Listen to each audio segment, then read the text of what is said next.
আমি একটা mind set করে এসেছিলাম, কিন্তু আমাদের এমপি মহোদয় একটা গুরুত্বপূর্ণ কথা বলেছেন আমাদেরকে, কাশ আমরা যদি এটার উপর আমল করতে পারতাম। তো আমি ওইটার ব্যাকগ্রাউন্ডে দুই একটা কথা আপনাদেরকে বলি এবং এটাও জানিয়ে রাখি আপনাদেরকে। এই দুইটা প্রশ্ন আমার জীবনে সবচেয়ে বেশি ডিস্টার্বিং কোশ্চেন। একটা হচ্ছে, কোন নন মুসলিম যখন আমাদের সেন্টারে এসে ইসলাম কবুল করত, ইসলাম কবুল করার পরে যখন আমি ঘর থেকে দোয়া পড়ে পড়ে যেতাম, আল্লাহ আজকের দিনে অন্তত এই নন মুসলিম যেন আমাকে এই প্রশ্ন না করে। আমি ভয় পাই এই প্রশ্নটাকে। ইসলাম কবুল করার পরে জিজ্ঞেস করে যে হুজুর আমি কোন ইসলামটা গ্রহণ করেছি, শিয়া ইসলাম, সুন্নি ইসলাম, ওয়াহাবি ইসলাম, সলফি ইসলাম, খারেজি ইসলাম, আহলে হাদিস ইসলাম, মডারেট ইসলাম, সেকুলার ইসলাম, কোন ইসলাম গ্রহণ করেছি? আমার কাছে কোনো উত্তর নাই। আরেকটা বিষয় হচ্ছে অসম্ভব ডিস্টার্বিং, যেটা আমি যখন আমার কোনো স্টুডেন্ট আমাকে এসে বলে, স্যার আমরা ইউনিভার্সিটিতে গেলাম, ইউনিভার্সিটিতে ফুলের শুভেচ্ছা দেওয়ার জন্য এখন লাইন ধরে আমাদের ভাইরা, লাইন ধরে। একজন ওনাকে নিজেকে পরিচয় করিয়ে দেন, আপনাকে ওয়েলকাম জানাচ্ছি, আমি আহলে হাদিসের পক্ষ থেকে। আমি গালিগালাজ করছি না কাউকে, জাস্ট ফ্যাক্টটা আপনাদেরকে বলছি। সোমবারকে সোমবার বলার মধ্যে তো কোনো দোষ নাই, দোষ আছে? সোমবারকে সোমবার বললে রবিবার কি রাগ করতে পারবে? না। আরেকজন বলে উনি আমার পক্ষ থেকে ফুল গ্রহণ করেন, আমি ওয়াহাবি ইসলাম। তো ভাই আপনারটা কোনটা? আমি শুধু হাদিস মানি, মাযহাব মানি না। আচ্ছা ভাই আপনারটা তো উনিও ফুলের শুভেচ্ছা দিয়ে ওনার গ্রুপে জয়েন করার জন্য রিকোয়েস্ট করছেন। আপনার পরিচয় আমি আহলে কোরআন। তো আপনার কি জিনিস? আমি হাদিস মানি না। ওমা ইনি হাদিস মানেন না, মাযহাব, ইনি মাযহাব মানেন না, হাদিস মানেন, কারণ মাযহাব 300 বছর পরে আসছে। উনি বলতেছেন আমি হাদিসই মানি না, কেন? তো হাদিসও 300 বছর পরে আসছে। ছেলে কনফিউজ না এখন? এরপরে ওনারটা ওয়াহাবি ইসলাম, সব মুনাফিক বিদআত, এখানে মুশরিক, আমরা ছাড়া কেউ মুসলমান নাই। আরেকজন তো আমারটা শিয়া ইসলাম, কি আহলে বাইত রাসূলের মহব্বত বড় জিনিস, আহলে বাইত রাসূলের মহব্বত বড় জিনিস, সাহাবায়ে কেরাম আহলে বাইতের উপর জুলুম করেছে, নাউজুবিল্লাহ বলেন। এর পরবর্তীতে এভাবে একটা একটা একটা করে আপনারা, আমি আর দলগুলা বলে আমার সময় নষ্ট করতে চাচ্ছি না, এগুলো আমরা আগেও বলেছি। আরেকজন বলছেন আমি সেকুলার মুসলিম। ভাইজান আপনার সেকুলার মুসলিম তো বুঝলাম না। তো সেকুলার মুসলিম বলতে হচ্ছে আমি এই মৌলবীদের গৌরব ধান্দার মধ্যে নাই। আমার যখন সময় হয় মসজিদের মধ্যে যাই, জুমা পড়ি, মাঝে মধ্যে পাঞ্জেগানা নামাজও পড়ি, কিন্তু আমি এই মৌলবীদের গৌরব ধান্দার মধ্যে নাই। আচ্ছা, তার পাশে আমি মডারেট মুসলিম। ভাই আপনারটা কোনটা? আমি এই নামাজ, দোয়া, তসবিহ, তাহলিল, আল্লাহর ওয়াস্তে আমাকে ক্ষমা করে দেন, আমি এগুলা পারি না, মৌলবিয়ানা কাজ। তবে আমি ঈদ করি, কুরবানির ঈদ করি, ঈদের জামাতও পড়ি। এখন দেখেন আমার একটা ছেলে, নতুন প্রজন্ম, তরুণ প্রজন্মের ছেলে, আপনি যদি তাকে, এটা হচ্ছে তার ধর্মীয় সাইট, ধর্মীয় সাইটের মধ্যে আমরা তাকে কিভাবে কনফিউজ করেছি। এখন এই ছেলে শেষ বিকালে শেষ লাইনে একজন বসে আছে, উনি বলতেছেন ভাইজান আমার কাছে আসেন, কেন? আমি কোনো ধর্মকর্মে বিশ্বাস করি না। বুঝছেন? ফ্রি, যা মন চাই করেন, কোনো সমস্যা নাই, এনজয় করেন। ছেলেও চিন্তা করে যে এটা না ভালো, এখানে কোনো ডুস ডোন্টস নাই, যা মন চাই করতে পারবো, এটা সুবিধা, সেফ। আমার পুরো প্রজন্মকে কনফিউজ করলাম কারা? আমি করি নাই। আমি যখন মজলিসের মধ্যে এসে আমার মতো করে এক পেশে একটা কথা বলে চলে যাব, ছেলে যখন এখানে আসছে দেখেন সে কতটা চ্যালেঞ্জের সম্মুখীন। প্রথমে অশ্লীলতা, মোবাইল কালচার তাকে যেই পরিমাণ ডিস্টার্ব করে করে মেন্টালি ফ্রাস্ট্রেটেড করে তুলছে, আপনি কল্পনা করতে পারবেন না। আপনি মনে করছেন করোনা কঠিন, করোনার চেয়েও তো মোবাইলের কারণে, অশ্লীলতার কারণে যেই পরিমাণ ডিপ্রেসড, যেই পরিমাণ ফ্রাস্ট্রেটেড, আগামী 2-5 বছর পরে আপনি তো ওই যে মহাসমুদ্রের মধ্যে যে আমরা সাঁতরাই, সেভাবে সাঁতরাতে হবে আমাদেরকে। মনে রাখবেন, ধর্ম ছাড়া আপনি সোসাইটিকে ফ্রাস্ট্রেশন থেকে বাঁচাতে পারবেন না, সোসাইটিকে অস্থিরতা থেকে বাঁচাতে পারবেন না। কাজে ধর্মের মাহলটা আমাদেরকে তৈরি করতে হবে। এখন ধর্মের মাহল আমরা অস্থির করে রেখেছি, এদিকে অশ্লীলতার বাজার গরম। সে সারা দিন এই মোবাইল টেকনোলজির কারণে সে সারা রাত তার কেমন যায় হয়তো আমরা জানিও না। একটা ছেলে যখন সারা দিন সারা রাত এটার উপরে থাকে, তার আর জিন্দেগি আছে? জিন্দেগি নাই। কলেজ ইউনিভার্সিটিতে যাচ্ছে আসছে, আপনি তার বাইরের খোলস দেখছেন, ভিতরে কিন্তু আপনার ছেলে অন্য একজন হয়ে গেছে। কারণ আমাদের কাছে ছেলেরা আছে, আমরা বুঝি তো কোন কোন জায়গায় আমরা চলে যাচ্ছি, আমরা কোন জায়গায় সেলাই করব, স্টিচিং করব। একদিকে আমাদের মোরাল যে সাইড, নৈতিক যে সাইড, সেটা ড্রপ ডাউন হতে হতে আর নিচে জায়গা নেই। আরেকদিকে ধর্মীয় সাইটে আমরা একটা অস্থির পরিবেশ সৃষ্টি করে রেখেছি। সম্মানিত উপস্থিতি, এই দিকটার বুতই এই সময়টার দিকে ইঙ্গিত করে বোধহয় আমার নবী বলেছিলেন যে অনতি বিলম্বে কিছু দায়ী আসবে। কি আসবে? দায়ী মানে ওয়াইজ। আমরা কিন্তু ওয়াইজ না। আমি এখানে এসেছি, আমার একটা বিষয় আছে, ওই বিষয়ে 1.5 ঘন্টা ক্লাস করাবো। ওয়াজ করা অনেক বড় জিনিস। ওয়াজের জন্য কপালের মধ্যে সিজদার নূর লাগে, সিনার মধ্যে সিজদার নূর লাগে, এশকে রাসূলের নূর লাগে, এশকে আলে বাইতের নূর লাগে। বুঝতে পেরেছেন? মুজাহাদা, মুশাহাদা, মুরাকাবা, এগুলার নূর লাগে, আখলাকে মুস্তাফার নূর লাগে। সকাল বিকাল আল্লাহ আল্লাহ রাসূলের রাস্তায় কাটাতে হয়, এরপরে না আমি আপনাকে নূর বিতরণ করতে পারবো। ওয়াজ করা মানে হচ্ছে নূর বিতরণ করা। এই জন্য আমাদের আজকের মূল বিষয় হচ্ছে নূর। মূল বিষয় কি? নূর। আমাদের পক্ষে এই কাজ করা সম্ভব না। আমাদের উত্তর দক্ষিণ ঠিক নাই। এক কথা বলার সময় 3 বার মিথ্যা কথা বলি। ফারাইজে দিন কোনো আগামাতা নাই। তাহাজ্জুদ তো আমি সমুদ্রে নিক্ষেপ করলাম। তো এমন ব্যক্তি কি ওয়াজ করতে পারে? সংকট কখন তৈরি হয়, সমস্যা কখন তৈরি হয়, ফিতনা কখন তৈরি হয়? যখন এই চেয়ারের মধ্যে আমার মতো অযোগ্যরা বসে ফতোয়া দেওয়া শুরু করবে, তখন সমস্যা তৈরি হবে। কেন জানেন? যেমন তফসিরুল কোরআন মাহফিল, আমি কিন্তু তফসিরুল কোরআন মাহফিলে তফসির করার যোগ্যতা রাখি না, আমার বিষয় আলাদা। মুফাসসির, এটা আপনারা আজকে মাথার ভিতরে ঢুকিয়ে সুপার গ্লু দিয়ে লাগাবেন। মুফাসসির তথা তফসির করা এটা অনেক বড় জিনিস। কে করবেন এই কাজ? যেই ব্যক্তির কাছে সনদ নাই, কি নাই? সনদ নাই, সেই ব্যক্তি এই চেয়ারে বসতে পারবে না তফসির করার জন্য। আপনি যখন পার্লামেন্ট মেম্বার হয়েছেন, একটা সনদ লেগেছে, আমি কি গিয়ে বসতে পারবো?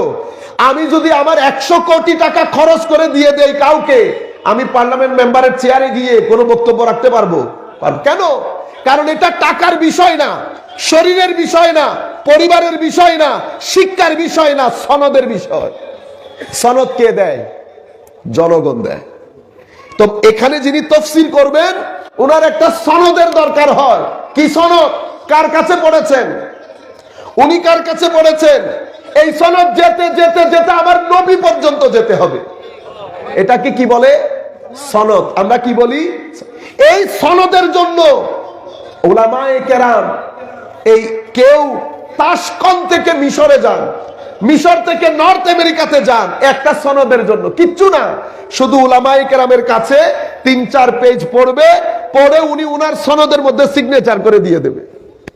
এতটুকুন জিনিস। তাহলে আমি কার কাছে পড়েছি, আমার কাছে কে পড়েছে? বুঝতে পেরেছেন?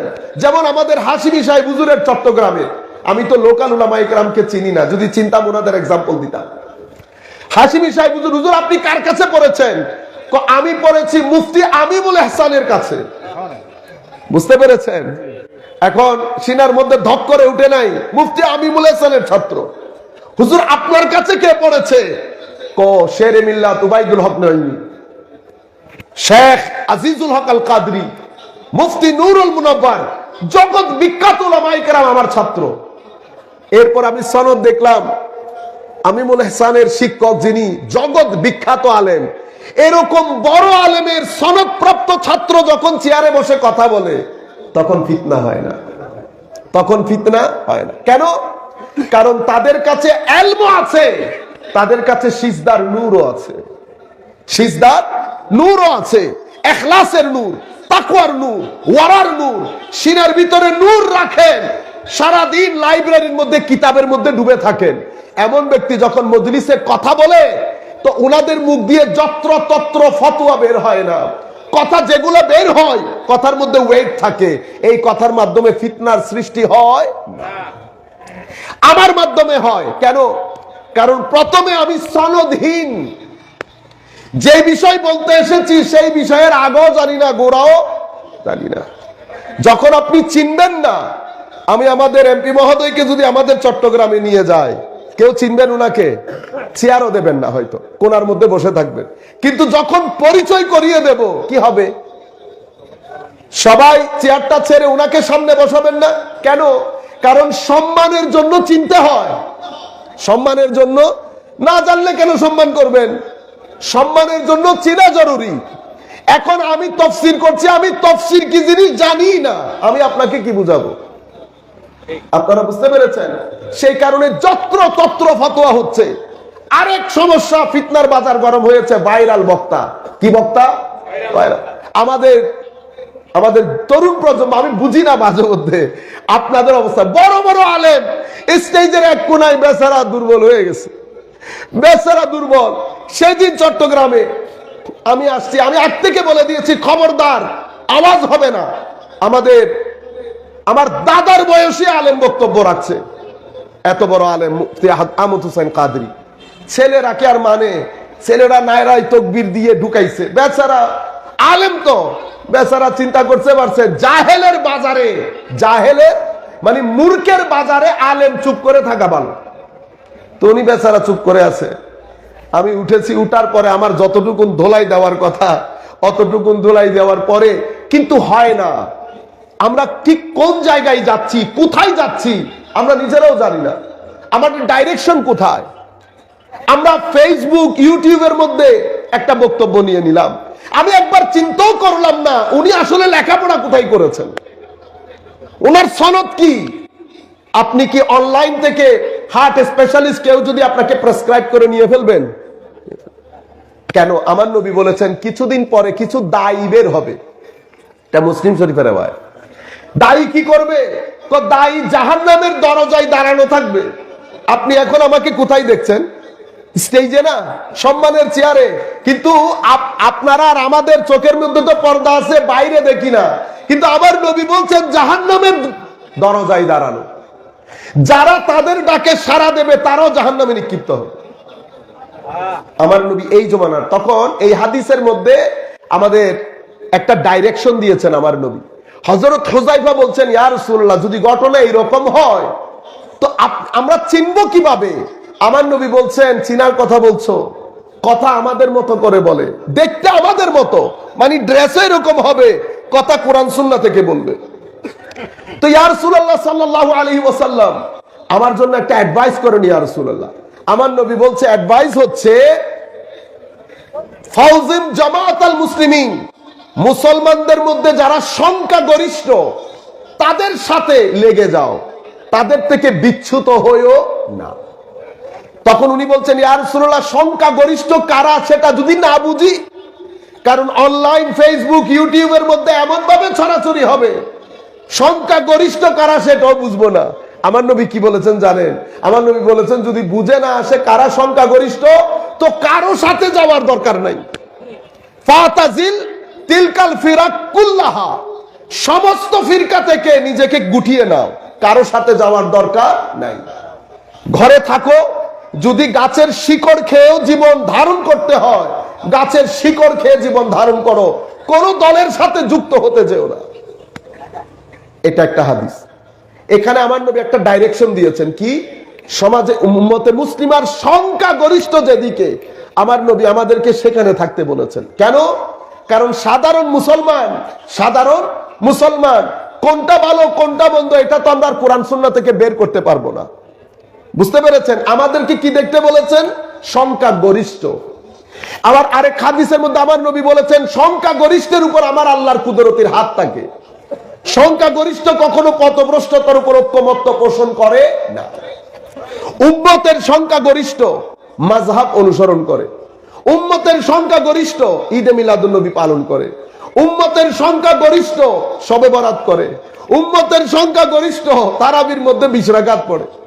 যেগুলা নিয়ে আমাদের ফিতনা ফাসাদে, আমি আপনাকে বলবো, বেটা আপনার পড়তে ইচ্ছে না করলে না পড়েন, কিন্তু আপনি মসজিদের মধ্যে আল্লাহর ওয়াস্তে ফিতনা করিয়েন না। আমাদের নতুন প্রজন্মকে ডিস্টার্ব করার দরকার নাই। আপনার পড়তে ইচ্ছে না করলে না পড়েন। উম্মতে মুসলিমা উত্তর থেকে দক্ষিণ যেখানেই যান উম্মত মাযহাব অনুসরণ করে। কয় ভাগ? 100 ভাগের মধ্যে 99.99 ভাগ লোক মাযহাব অনুসরণ করে। শবে বরাত সেইম, ঈদে মিলাদুন নবী সেইম, ইসালে সোয়াব সেইম, উরস সেইম। পৃথিবীর যেই প্রান্তে যাবেন যান। ফিতনা যখন বাজারে শুরু হয়েছে আমার নবী দুনিয়া থেকে যাওয়ার পরে, এই ফিরকা, আপনারা যখন ওই যে পাইপ দিয়ে পুকুর থেকে পানি টেনে এনে রিজার্ভ টাঙ্কিতে ফেলেন না, পাইপ দিয়ে পানি এনে ওই পাইপ দিয়ে মাঝখানে মাঝখানে একটু ছিদ্র হয়ে পানি বের হয়ে যায় না, যেটা বের হয়ে যায় এটাকে ফিরকা বলে, যেটা বের হয়ে যায় এটাকে ফিরকা বলে। আর পাইপ দিয়ে যে পানিটা এসে রিজার্ভ টাঙ্কিতে পড়ে এটাকে মেইন স্ট্রিম বলে। কি স্ট্রিম? মেইন স্ট্রিম, মানে বেশিরভাগ। তো কিছু জিনিস বের হয়ে গেছে আমাদের এখান থেকে। তবে আমাদের উম্মত রাসূল পাক সাল্লাল্লাহু আলাইহি ইসলামের পরে আজকের এই মুহূর্ত পর্যন্ত উম্মতের মধ্যে ঐক্যমত্য সাধিত হয়েছে, এবং সেই ঐক্যমত্য সাধিতে যেই একাডেমিক বা আকাইদি নাম, আমরা সেটাকে আহলুস সুন্নাহ ওয়াল জামাআহ বলি। আহলুস সুন্নাত ওয়াল জামাআহ কিসের উপর? আকীদায়ে আহলে সুন্নাত, মাযহাব এবং নিসবতে আউলিয়া। এই তিনটার জিনিসের উপর উম্মত ঐক্যমত্য পোষণ করেছে সেই যুগ থেকে এই যুগ পর্যন্ত। আপনারা বুঝতে পেরেছেন? মিশর আল আজহার বিশ্ববিদ্যালয়, আমাদের এমপি মহোদয় বলেছেন, মিশর আল আজহার বিশ্ববিদ্যালয় একেবারে ইন লেটার এন্ড স্পিরিট। আমরা যে আকীদায় বিশ্বাসী ওনারাও সে, আমরা কিয়াম করি তারাও কিয়াম করে। সিরিয়াতে যান একই, দামেস্কে যান একই, প্যালেস্টাইনে যান একই, ইয়েমেনে যান একই। শুধুমাত্র ওই যে তেল পাওয়া মধ্যপ্রাচ্যের 2-3টা দেশ সরকারিভাবে, কিন্তু আপনি যদি ভিতর দিয়ে যান, ভিতরে ঢুকেন, যেমন আপনাদেরকে বলি কাবা শরীফের 5 মাইল দূরে, কাবা শরীফের, মক্কা শরীফের 5 মাইল উত্তরে বোধহয় আমাদের একটা রাস্তা আছে, রাস্তার নামই উনার নাম, শারে আলভী আল মালিকি, আলভী আল মালিকি স্ট্রিট। ওনার দরবার, ওনার আব্বা ইন্তেকাল করেছেন, উনি ইন্তেকাল করেছেন, কিন্তু ওনার দরবার এখনো পর্যন্ত কুল কায়নাতের মুফতি মুহাদ্দিস গিয়ে সেখান থেকে সনদ নেয়। আমরা গিয়েছিলাম 2002-এ, হুজুর তখন জিন্দা ছিলেন, হুজুর তখন জিন্দা ছিলেন। হারেম শরীফের মধ্যে ইলমে হাদিস, ইলমে কোরআন, ইলমুত তাসাউফের দর্স দিতেন। আমরা গেলাম, সনদ নিলাম, সেখানে দর্সের মধ্যে বসলাম, মিলাদ কিয়াম সবকিছু হচ্ছে। সরকার ওনাকে, ওই সৌদি সরকার ওই জায়গাটা ওনাকে চৌহদ্দিন মধ্যে বলেছে, যা করবেন চৌহদ্দিন মধ্যে। আপনারা বুঝতে পেরেছেন? এই কথাগুলা বলার মূল কারণ হচ্ছে আমাদের যে প্রেক্ষাপট তৈরি হয়েছে এমপি মহোদয়ের বক্তব্যের কারণে। আমরা চাচ্ছি যে এই জিনিসগুলা কিছু কিছু জিনিস আপনাদেরকে ক্লিয়ার করি। শেষ পর্যন্ত আমার নবী সাল্লাল্লাহু আলাইহি ওয়াসাল্লাম বলেছেন, এই হাদিস যখন পড়ি তখন ইচ্ছে করে পাহাড়ের দিকে চলে যায়। আমার নবী বলেছেন, এমন একটা সময় আসবে ঈমান পুরা পৃথিবী থেকে পলায়ন করে মদিনা শরীফ চলে আসবে। আজীব বিষয় না? আন্নাল ঈমান ইয়ারিজু ইলাল মাদিনা কামা তারিজুল হাইয়াতু ইলা জুহরিহা। পুরা পৃথিবী থেকে ঈমান পলায়ন করে মদিনা শরীফ চলে যাবে, যেভাবে সাপ পলায়ন করে গর্তে ঢুকে যায়। কেন? ইয়া রাসূলুল্লাহ, মসজিদ থাকবে না, মাদ্রাসা থাকবে না, মুসলমান থাকবে না, এত মুসলমান, কোথাও ঈমানের জায়গা হবে না। আপনারা বুঝতে পেরেছেন? এই আখেরি যুগের এই ফিতনা। তো সেই যুগের মধ্যে 2 জন, মানে সমাজের মধ্যে যখন পছন্দ ধরে তো 2 জন প্রথমে পৌঁছে যায়, একজন বিচারক আর একজন জ্ঞানী, একজন বিচারক আর একজন জ্ঞানী। সমাজের মধ্যে যখন এই 2 শ্রেণী পৌঁছে যায়, এই পচন পুরা সমাজকে পচিয়ে ফেলে। আমার নবী আরেক রিওয়ায়াতের মধ্যে বলেছেন, এমন একটা সময় আসবে 3টা জিনিস তো সোসাইটি থেকে উঠেই যাবে। কি ইয়া রাসূলুল্লাহ? ইখলাস উঠে যাবে, একনিষ্ঠতা, একনিষ্ঠতা। এবং সমাজের মধ্যে আলেমরা, আমাদের কথা বলেছে, আলেমরা আসমানের নিচে জমিনের উপরে সবচেয়ে খারাপ মানুষ আলেমরা হবে, আমাদের কথা বলেছে। কেন? ফিতনা আমাদের মাধ্যমে ছড়াচ্ছে। আল্লাহ রাব্বুল আলামিন আমাদেরকে বাঁচিয়ে রাখুন। আমরা আমাদের বক্তব্য এখান থেকে শুরু করি। আমার ভাইরা, ইনশাআল্লাহ আল্লাহ বাঁচাবেন, আল্লাহ বাঁচাবেন। আমার ভাইরা, আপনারা জানেন এই যে একটা লাইট দেখছেন না, লাইট, লাইটটা কিন্তু জ্বলছে কিসের কারণে? কানেকশনের কারণে। কিসের কারণে? কানেকশন যদি লস হয় লাইটটা আর জ্বলবে না, লাইটটা জ্বলবে না কানেকশন লস হওয়ার কারণে। কিন্তু আরেক জায়গায় নিয়ে যদি কানেকশন দেন আবার জ্বলবে। তাইলে বোঝা যায় কানেকশন গুরুত্বপূর্ণ জিনিস। একটা হচ্ছে নিজে জ্বলার যোগ্যতা, আর একটা হচ্ছে কানেকশন নেওয়া। কানেকশন গুরুত্বপূর্ণ জিনিস। কানেকশন ছাড়া উনি ওনার যোগ্যতার বহিঃপ্রকাশ ঘটাতে পারে না। আপনারা সুই চিনেন? সুই সুই সুই যদি আমি এখন এখানে ফেলে দেই, সুই যেভাবে ফেলবেন সেভাবে পড়ে থাকবে, ডাইরেকশন পরিবর্তন করতে পারবে না। পারবে? সুইকে যেভাবে ফেলবেন সেভাবে। সুই কিন্তু ডাইরেকশন পরিবর্তন করতে পারে না। আপনারা কম্পাস চিনেন? কম্পাস, আমরা যে দূর দূরান্তে গেলে ক্যাবলা চেক করি না? ক্যাবলা, আমরা গেলাম ধরেন ময়মনসিংহ, ক্যাবলা চেক করব, ওই যেই সুই এর আগে স্টেজে ফেলে রেখেছি, ডাইরেকশন পরিবর্তন করতে পারে নাই, যেভাবে ফেলেছি সেভাবে। কিন্তু সেই সুই যখন কম্পাসের মধ্যে ঢুকিয়ে দিয়েছি, কম্পাস যখন এভাবে ধরলাম, কম্পাস দেখি উত্তর দক্ষিণ হয়ে গেছে। সুই কি হয়ে গেছে? উত্তর দক্ষিণ। সুই উত্তর দক্ষিণ হয়ে যায় না কম্পাস ধরলে? আপনারা ক্যাবলা নিয়ম, ক্যাবলা যখন দেখেন, ক্যাবলাকে দেখার জন্য এভাবে যখন ধরবেন, সুই এটা ঘুরে উত্তর দক্ষিণ হয়ে যায়। ওমা, ঘটনা কি? সুই নিচেরটা নিচে ফেললে নিচে পড়ে থাকে, ডাইরেকশন পরিবর্তন করতে পারে না। কিন্তু এটা যখন কম্পাসের মধ্যে রাখি, এটা দেখি উত্তর দক্ষিণ হয়ে যায়, যেটার মাধ্যমে আমি পূর্ব পশ্চিম নিশ্চিত হই। বুঝতে পেরেছেন? এটা যখন উত্তর দক্ষিণ হয়ে যায়, আমি বুঝতে পারি পূর্ব পশ্চিম, আমি বুঝতে পারি পূর্ব পশ্চিম। কেন? কারণ হচ্ছে এই দুনিয়ার মধ্যে আপনি দেখছেন না, এই পৃথিবী আমার, যেখানে আমি বসবাস করি, সেখানে চুম্বক আছে। কি আছে বলেন? চুম্বক। চুম্বক আমরা দেখেন না টেবিলের মধ্যে একটা, আপনারা একটু ধৈর্য দিয়ে শুনবেন, এরপরে ভালো লাগবে। আমি ব্যাকগ্রাউন্ডটা তৈরি করি। চুম্বক ছোট, আমাদের ছেলেরা পয়সা দিয়ে চুম্বক দিয়ে খেলে না? এটা ছোট, এটা যদি বড় হয় কি হবে? প্যারেকে খেলে থাকতে পারবে? পারবে না তো, দৌড় দিয়ে চুম্বকের কাছে আসবে। চুম্বক যদি আর একটু বড় হয় কি হবে? চুম্বক যদি আর একটু বড় হয়, আপনি আধা মাইল এরিয়ার মধ্যে থাকতে পারবেন, তবে গাছ হলে পারবেন। যদি গাছ হন, তাইলে আপনি কোথায় আছেন এটা ব্যাপার না। যদি প্যারেক হন, মানে আকর্ষিত হওয়ার সামর্থ্য যদি থাকে, গাছ হইলে তো হবে না। গাছ হইলে আপনি যত কাছেই থাকেন আকর্ষণ করবে। চুম্বকের সামনে গাছ ধরে রাখলে আকর্ষণ করবে? করবে? তাইলে বোঝা যাচ্ছে গাছকে আকর্ষণ করে না। আকর্ষণ করার জন্য আকর্ষিত হওয়ার যোগ্যতা থাকতে হয়, সবাইকে আকর্ষণ করে না। তাইলে বড় চুম্বক, বড় প্যারেক পড়ে আছে 10-12 হাত দূরে, চুম্বকের টানে প্যারেক কোথায়? চুম্বকের সাথে লেগে গেছে না? লেগে গেছে। এটাকে মাধ্যাকর্ষণ শক্তি বলে। উপর থেকে জিনিস নিচে পড়ে যায় যে এই কারণে, উপর থেকে জিনিস, এটা কিন্তু আমরা দেখি না। আমরা দেখেছি? কেউ দেখি না। যেভাবে আল্লাহ নজরে আসে না, সেভাবে এই শক্তিটাও নজরে আসে না। কিন্তু আমরা দেখছি ঘটনা ঘটছে, চুম্বকের টানে প্যারেক চুম্বকের সাথে লেগে গেছে, কিন্তু কি কারণে লেগেছে সেটা বুঝছি না। চুম্বক যে লেগে গেছে সেটা বুঝতে পেরেছি। বুঝতে পেরেছেন? কম্পাস এভাবে করলো কেন? এভাবে করেছে কারণ পৃথিবীতে দুইটা পোল, আমি আপনারা বোঝার জন্য বলি, দুইটা দিক আছে, একটাকে নর্থ পোল, একটাকে সাউথ পোল বলে। এই দুই জায়গার সাথে এটার একটা নিসবত, সম্পর্ক, রপ্ত আছে। সম্পর্ক না থাকলে চোখের পানি পড়বে। পৃথিবীতে কত মানুষ ইন্তেকাল করে, আমাদের ভিতরে হু হু করে উঠে না কেন? আমার সাথে কি নাই? রপ্ত নাই, কানেকশন নাই, নিসবত নাই।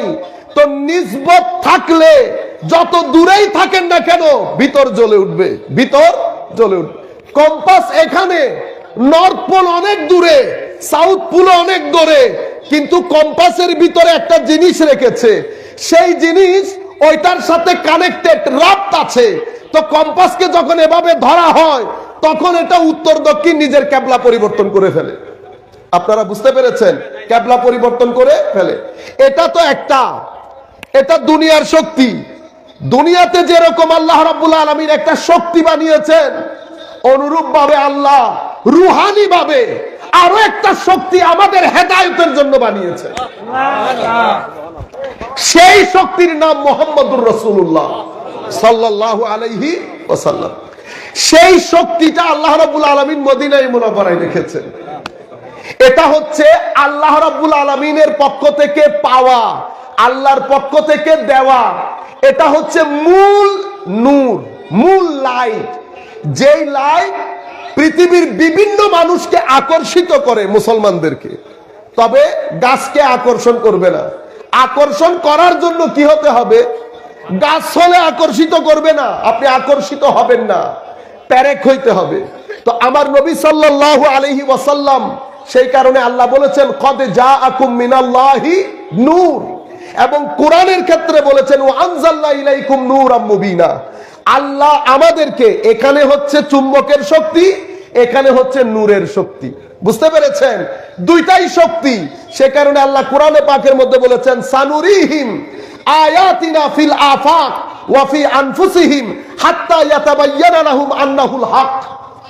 তোমরা যদি পৃথিবীর এই শক্তি নিয়ে গবেষণা করো এবং তোমাদের ভিতর নিয়ে গবেষণা করো, তুমি বলতে বাধ্য হবে আমি আল্লাহ আছি, আমি আল্লাহ আছি। তাহলে আমি এখানে বলেছি প্যারেক চুম্বকের সাথে লেগে যাচ্ছে, অনুরূপ ভাবে ওখানেও একটা চুম্বকীয় শক্তি আছে, যেই শক্তির জন্য আমার এখানে ঈমান লাগবে। কি লাগবে? ঈমান। ঈমানের মধ্যে যদি ইশক না থাকে, আদব না থাকে, মোহাব্বত না থাকে, এটা আপনাকে আকর্ষিত করবে না, আকর্ষিত করবে না। আপনার চোখ ভিজিয়ে তুলবে না। কেন? কানেকশন নাই। কি নাই? কানেকশন নাই। তার আগে আমি আপনাদেরকে আরো একটা কথা বলি। আল্লাহ রাব্বুল আলামিন আমাদেরকে দুই ধরনের আয়াত দান করেছেন। কয় ধরনের আয়াত? দুই ধরনের আয়াত দান করেছেন। আয়াত মানে কোরআন শরীফের আয়াত আছে না, সেই আয়াতের কথা বলছি। আয়াত মানে নিদর্শন। কি জিনিস? নিদর্শন। তো একটা কোরআনের আয়াত, একটা দুনিয়ার আয়াত। একটাকে আল্লাহ বলেছেন, একটাকে বলা হয় আয়াতে মাসতুর, আর একটাকে বলা হয় আয়াতে মঞ্জুর। আয়াতে মাসতুর, আয়াতে মঞ্জুর। আয়াতে মাসতুর মানে লিখিত কিতাব, লিখিত কিতাব যেটা আমরা কোরআনে পাকের সূরতে পড়ি, যার প্রত্যেকটা শব্দ, যার প্রত্যেকটা অক্ষর, যার প্রত্যেকটা আয়াত আপনাকে বলতে বাধ্য করবে যে এটা আল্লাহর পক্ষ থেকে এসেছে, এটা আল্লাহর পক্ষ থেকে এসেছে। এবং কোরআনে পাক সেটা সেদিন যেমন মুজিজা ছিল, আজকেও কোরআনে পাক মুজিজা। কিভাবে? সম্মানিত উপস্থিতি, দেখেন আমার নবী সাল্লাল্লাহু আলাইহি ওয়াসাল্লাম ইশারা দিয়ে চন্দ্র দ্বিখণ্ডিত করেন নাই? করেছেন। আপনি দেখেছেন? আমি দেখেছি। তো আমি যখন বাইরে গিয়ে বললাম এই কথা, উনি বলছেন আপনিও দেখেন না, আমিও দেখি না, এটা আমি বিশ্বাস করব না। বুঝতে পেরেছেন?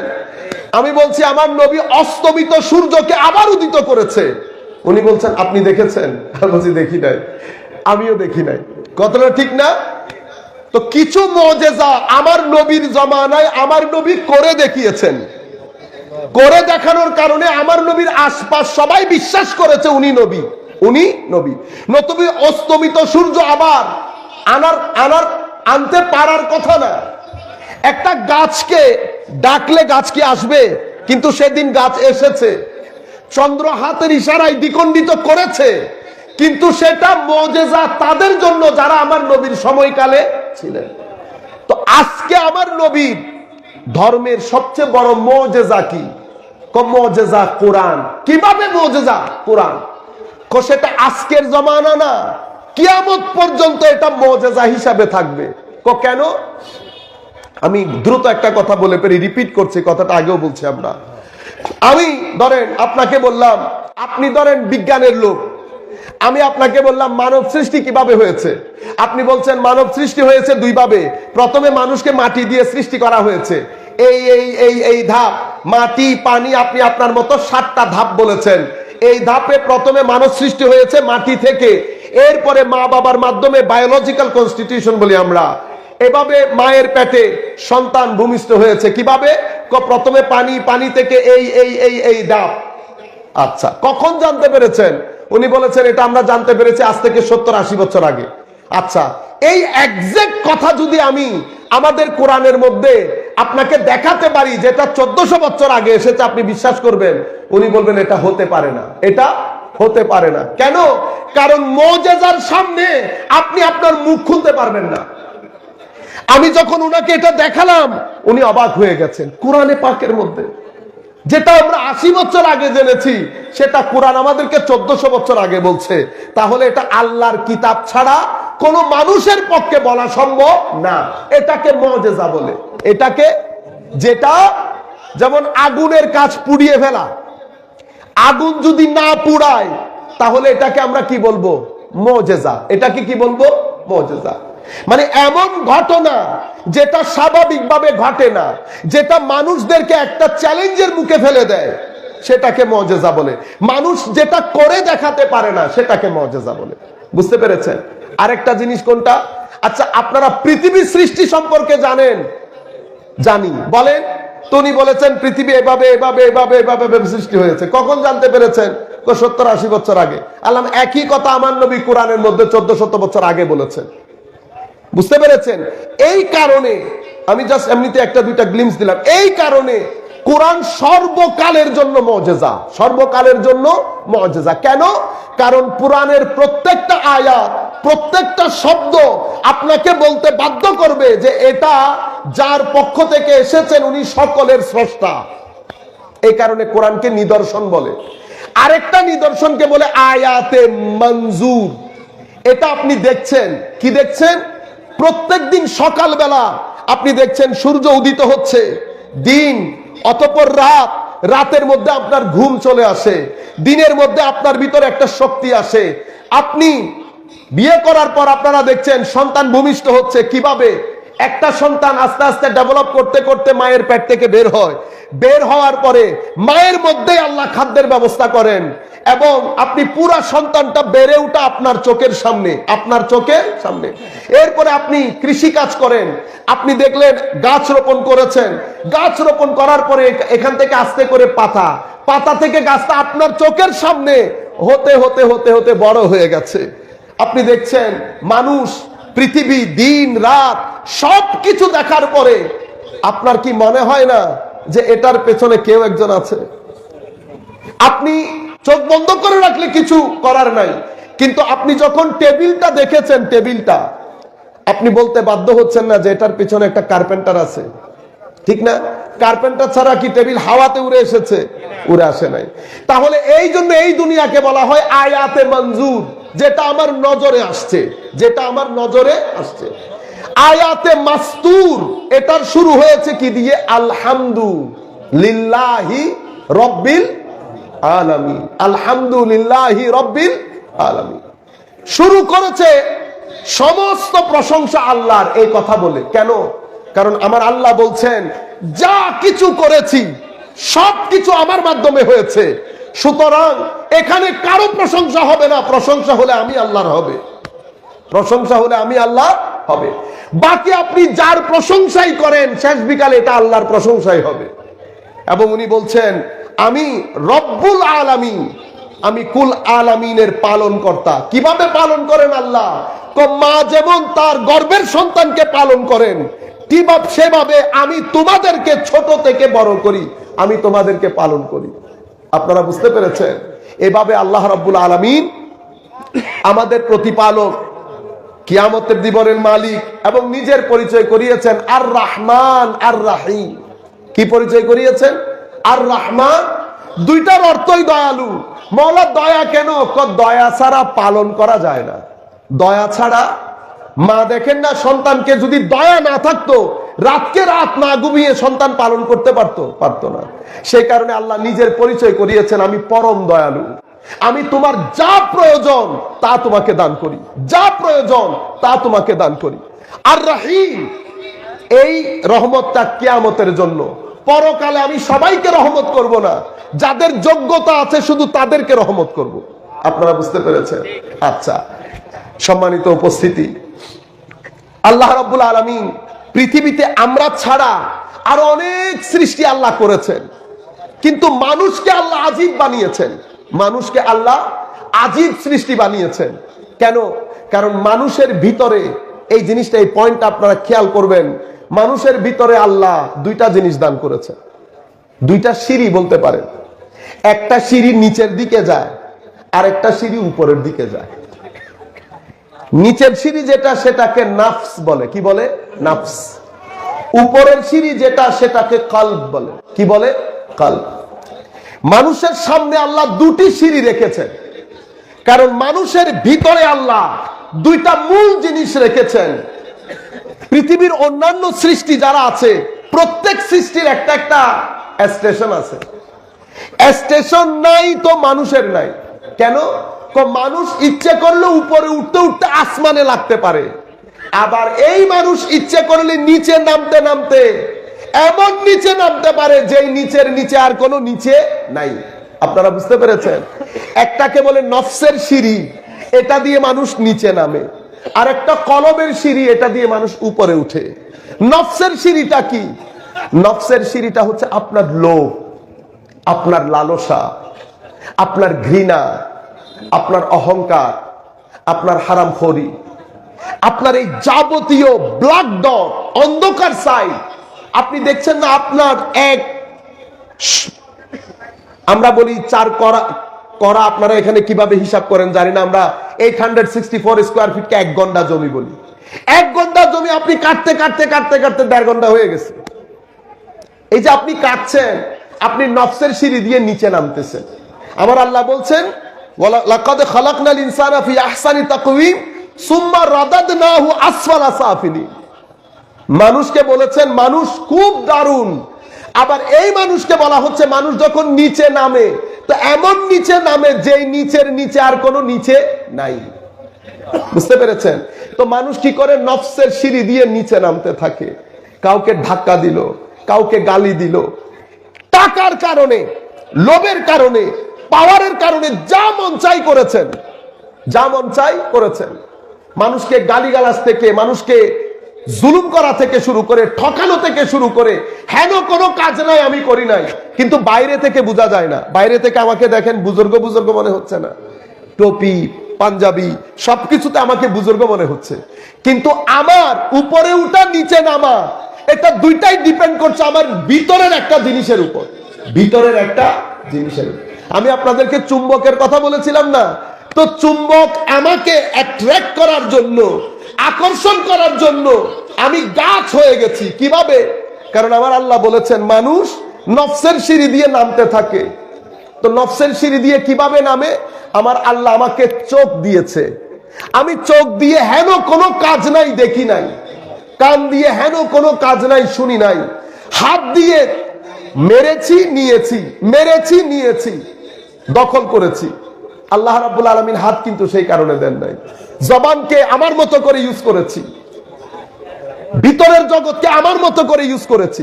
করতে করতে করতে করতে আমি এত নিচে নেমে গেছি, আমার আল্লাহ বলছেন সে মানুষ হলেও চতুষ্পদ জন্তুর চেয়েও নিকৃষ্ট হয়ে গেছে। চতুষ্পদ জন্তুর চেয়েও নিকৃষ্ট হয়ে গেছে। এটা কখন হয়? যখন আমার নফস আমার কলবের বর্তনে উঠে যায়, এবং সেটার শুরু পরিবার থেকে হয়। কি থেকে? পরিবার থেকে। আমি মা বাবাদেরকে বিশেষ করে বলবো, ঘরের মধ্যে দুইটা জিনিস যদি আমরা করতে না পারি, আমরা পরবর্তী প্রজন্মকে বাঁচাতে পারবো না। কি জিনিস? একটা তালিম, একটা তারবিয়ত। তালিম আমরা করি, কি করি? ছেলেকে বলি না, এই তুমি তোমার চাচার সাথে দেখা হয়েছে, সালাম দিলা না যে, নামাজ পড়লা না যে, তিলাওয়াত করলা না যে। এটা হচ্ছে মুখে বলা, এটা মুখে বলা, এটার নাম তালিম। তালিম দিলে হবে না। আমার মাদেরকে বিশেষ করে ঘরে বসে যারা শুনছেন তাদেরকে বলছি, ঘরের মধ্যে একটা মাহল তৈরি করতে হয়। কিভাবে মাহল? হুজুর গৌসুল আজম আব্দুল কাদের জিলানী যেই ঘরে জন্মগ্রহণ করেছেন সেই ঘরে একটা মাহল ছিল না? আমাদের যারা এখন মুরব্বিয়ানে কেরাম আছেন, যাদের দাড়ি সাদা হয়ে গেছে, তাদের ঘরে ওনারা যখন জন্মগ্রহণ করেছেন ঘরে মাহল ছিল না। কিরকম মাহল? সকালে উঠে নামাজ হচ্ছে, তিলাওয়াতে কোরআন হচ্ছে, গালিগালাজ নাই, ঘরের মধ্যে টিভি সিনেমা নাই, অশ্লীলতা নাই, সমাজের মধ্যে মানুষের মধ্যে একটা মিল, মহব্বত, সহযোগিতা, ভাইয়ে ভাইয়ে, ভাইয়ে বোনে একটা মিল, মহব্বত। আল্লাহ আল্লাহ রসুলের সীমা লঙ্ঘন যেন না হয়। আমরা সবসময় বলি না, কথায় কথায় আস্তাগফিরুল্লাহ বলতাম, আল্লাহ আল্লাহ রসুলের সীমা লঙ্ঘন না হয়। আমি যখন ঘরের মধ্যে প্রবেশ করব, ঘর আমাকে বলে দেবে যে এই ঘর অন্যান্য ঘরের মতো না, এটাকে বলে ঘরের পরিবেশ। ঘরের পরিবেশ। আপনারা জানেন, যারা আপনারা হজ করতে গিয়েছেন সৌদি আরবের মধ্যে, রাস্তার মধ্যে কিছু ফেলতে পেরেছেন? কিছু ফেলতে পেরেছেন? পারেন নাই। মাহৌল ডিফারেন্ট। সেই একই বান্দা বাংলাদেশের মধ্যে এসে হেন কোন জিনিস আছে যেটা আমি রাস্তার মধ্যে ফেলি নাই? অথচ আমার নবী বলেছে পরিষ্কার পরিচ্ছন্নতা ঈমানের অঙ্গ। পৃথিবীর কেউ বলে নাই এই কথা। যেই পরিষ্কার পরিচ্ছন্নতাকে আমার নবী ঈমানের অঙ্গ করে তুলেছেন, সেই নবীর উম্মতের দেশ দেখেন। এটা কি সরকারের দোষ? আপনারা বুঝতে পেরেছেন? আপনারা আবার আমার কোনো লেভেল লাগিয়ে দিয়েন না, আমি যেটা আপনাদেরকে বলার সেটা বলছি। বুঝতে পেরেছেন? তাহলে আমার ঘরের মাহৌলের মধ্যে ছেলে যখন দুনিয়ার মধ্যে আসলো, বড় হচ্ছে 4 বছর 5 বছর 6 বছর, বড় হওয়ার সময় সে মা বাবার সম্পর্ক দেখেছে। এখানে কোনো গালিগালাজ নাই, তু ম্যামে নাই। এখানে কেউ আমার বাবাকে আমি কখনো হাঁটুর উপরে লুঙ্গি তুলে হাঁটতে দেখি নাই। আপনি এগুলা হচ্ছে তরবিয়ত করা। আপনি কোনো কিছু বলতে হচ্ছে না, অটোমেটিক্যালি একটা জিনিস আপনার সন্তানের ভিতরে ঢুকে যাচ্ছে। আপনি কোনো কিছু বলতে হবে না। আপনি সত্য কথার জন্য, মিথ্যা না বলার জন্য, নামাজের জন্য, তিলাওয়াতের জন্য, ছেলে যখন 7-8 বছরের হয়ে গেছে, আপনি ছেলেকে একটা মেসেজ দিয়ে দিয়েছেন যে আমার ঘরে থাকতে হলে নামাজ আদায় করতে হবে। নামাজ ছেলে যেন ঘরের মধ্যে বসে বুঝতে পারে যে এই ঘরের মধ্যে নামাজ গুরুত্বপূর্ণ, এই ঘরের মধ্যে হায়া গুরুত্বপূর্ণ, এই ঘরের মধ্যে আখলাক গুরুত্বপূর্ণ। আমি যদি এটা করতে না পারি, এখন আমরা কি করেছি? আমরা যেটা করেছি, আমরা মাহৌলটা বরবাদ করে দিয়েছি। আমরা সকাল সন্ধ্যা যখন আপনি টিভি সিনেমা দেখবেন, এমন এমন সিন আমি যখন আমার সন্তানদেরকে নিয়ে দেখব, আমার হায়া নষ্ট হয়ে যাবে। আমার হায়া নষ্ট হয়ে যাবে।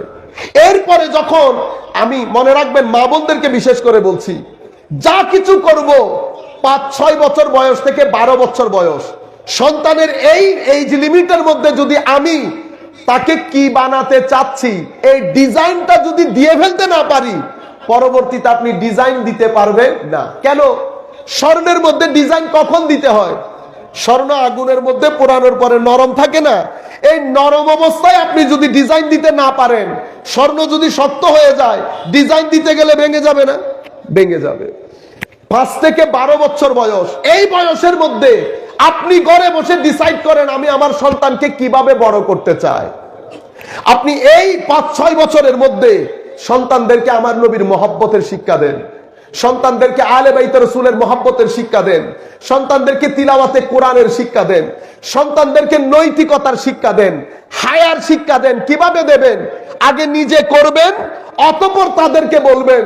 যদি নিজে না করে বলে ফেলেন, তাহলে সেটা তারা রিসিভ করবে না। এখন কি হবে দেখেন, আমি যদি সেটা না করি, আমি নিজেও করলাম না, নিজেও পড়লাম না, আমি একটা আজীব করে জিন্দেগি অতিবাহিত করে দিলাম। ছেলে 13 বছরে অতিক্রম করেছে। আপনি যখন ছেলেকে কিছু একটা বলতে যাবেন, সে আপনাকে রিয়্যাক্ট করবে। কিছু একটা বলতে যাবেন, সে রিয়্যাক্ট করবে। এই রিয়াকশনটা বাড়তে থাকবে।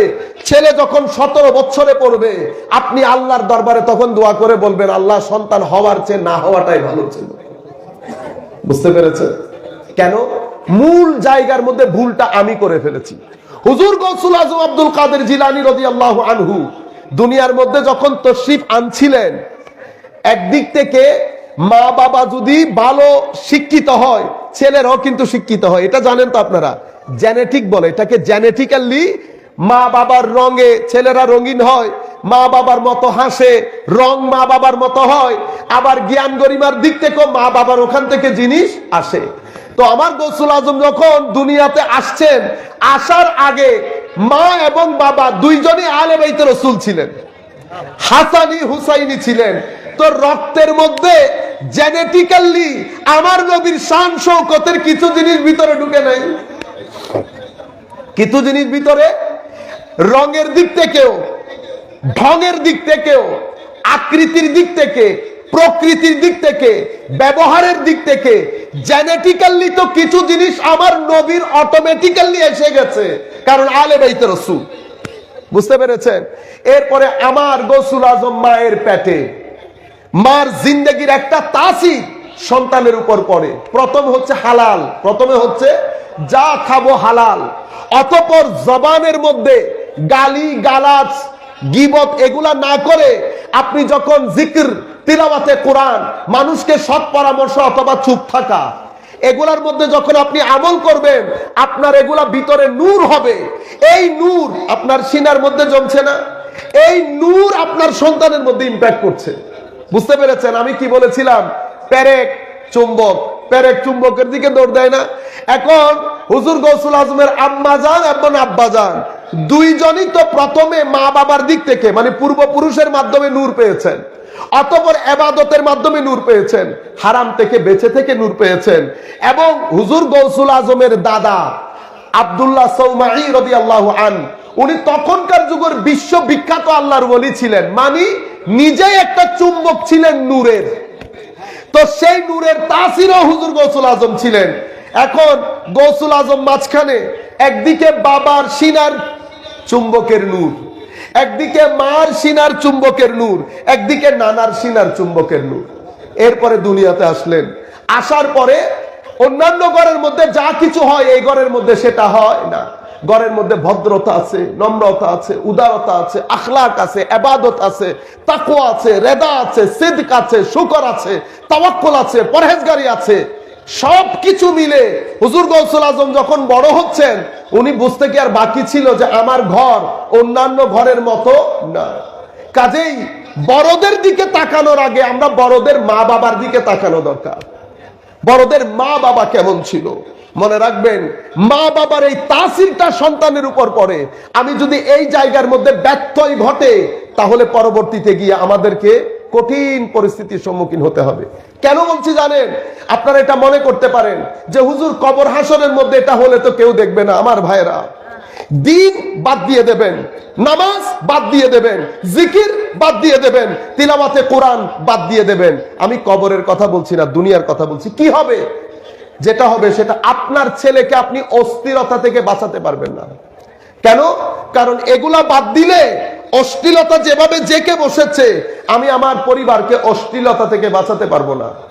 অশ্লীলতা মানুষকে অস্থির করে তুলে। ছেলে যখন অস্থির হবে এই অস্থিরতা তাকে স্বাভাবিক জীবন যাপনে ব্যত্যয় ঘটাবে। সে স্বাভাবিক জীবন যাপন করতে পারবে না।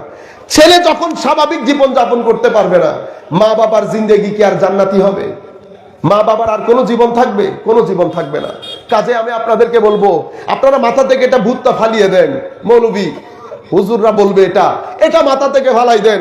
ধর্ম ছাড়া যদি সমাজকে স্থির করার কোনো সুযোগ থাকতো তো ইউরোপ আমেরিকা স্থির হয়ে যেত না, স্থির হয়ে যেত না।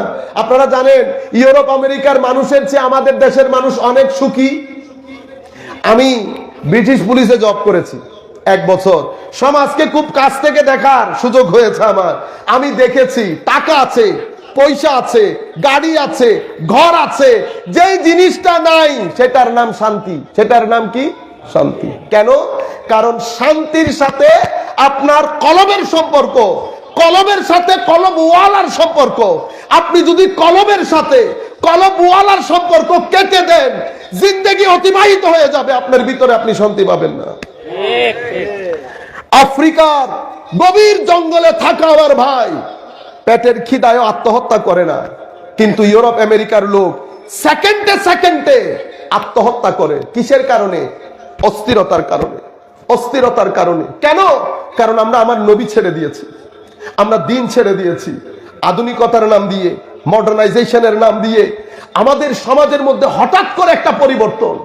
আমরা অতিমাত্রায় লোভী হয়ে গেছি, অতিমাত্রায় প্রতিযোগিতামূলক জীবন যাপনে অভ্যস্ত হয়ে গেছি।